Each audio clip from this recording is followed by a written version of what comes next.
Today's video is titled I Love This Zoro Scene. Let's dive into the main content.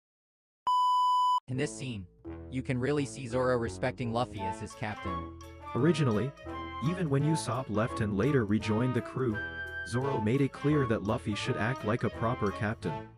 There have been plenty of scenes showing Zoro's respect for Luffy as the captain from way back. It's great how Zoro clearly upholds Luffy as the captain. Considering that Zoro isn't naturally the type to follow someone, it makes it even more significant. Someone pointed out that during the Alabasta arc, Zoro was the only one who noticed King Cobra bowing his head. It shows that Zoro has a strong sense of respect for authority and positions within an organization. I love how Lucci personally referred to Zoro as the number 2. While it might be based on bounty rankings, it's great to see that Zoro is recognized as the second in command even from an outsider's perspective. Zoro's mindset is really clear in Water 7 when he said, "If there's anyone who can't stand behind him when it counts, they're better off not being in the crew." It also seems like he believes that if Luffy can't bear the weight of being the captain, he would be unfit for the role. Yeah, even after Luffy beat Usopp and expressed his doubts, Zoro told him to pull himself together because he's the captain. It shows how much Zoro believes in Luffy's role and responsibilities as the leader. Considering how few people in the world can inflict damage on Kaido to the extent of leaving scars, it's reasonable to consider Zoro as number 2 to the Yonko. In fact, in terms of offensive power alone, Zoro currently has the potential to reach Yonko level. It feels like Zoro is the only one who could have put an end to the captain's lax behavior and the naive, play-acting reconciliations with harsh words. He has the ability to clearly separate the feelings of affection and leniency towards his comrades from the warnings about the minimum standards that must be upheld as an organization. I love how Zoro always respects and supports his captain. I really like how Zoro trusts Luffy's strength more than anyone else, yet he's also the toughest on him. I started to like Zoro especially from the part where Usopp left the crew and onwards, but I grew to like him even more with his line, "This is where the new world begins."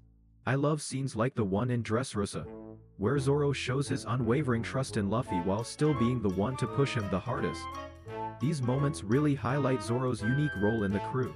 I remembered that moment too, and if Luffy becomes one of the 4 emperors, Zoro's stance won't change at all. I love how Zoro respects Luffy by saying, "You'll have to make do with me," yet he never undervalues himself. It's so typical of Zoro. The way he says, "It's not just Straw Hat Luffy and God Usopp," without diminishing the two of them, while making his own presence known is something I really appreciate. I absolutely love those moments when Zoro's actions and words are filled with unwavering loyalty. Usually, his relationship with Luffy feels like that of friends and comrades, and Luffy never thinks of Zoro as his subordinate. It's also great how Zoro, who is naturally incredibly independent and self-reliant, acknowledges that Luffy is the only person in the world who has the right to stand above him. Zoro's words and actions regarding Luffy are like a showcase of what it means to be the perfect Natwo. He stands in the way of anyone trying to take Luffy's head, always highlights Luffy's strength, believes in his dreams and potential, and, on top of that, tightens up Luffy's leniencies as a captain. Yeah, I think Zoro talked about Luffy's behavior as a captain in the live-action adaptation too. It highlights an essential aspect of Zoro's character. This balance between deep respect and the willingness to challenge Luffy when necessary is crucial to who Zoro is in his role in the crew. It's interesting how Zoro, who initially gives off a lone wolf vibe as an air image, actually has a solid mindset towards the organization when you read into it. I like how he either advises the captain based on his thoughts about how the crew should function, or questions the responsibilities and roles of the captain based on his thoughts about the organization. It's intriguing how Zoro seemed like a lone wolf until he met Luffy.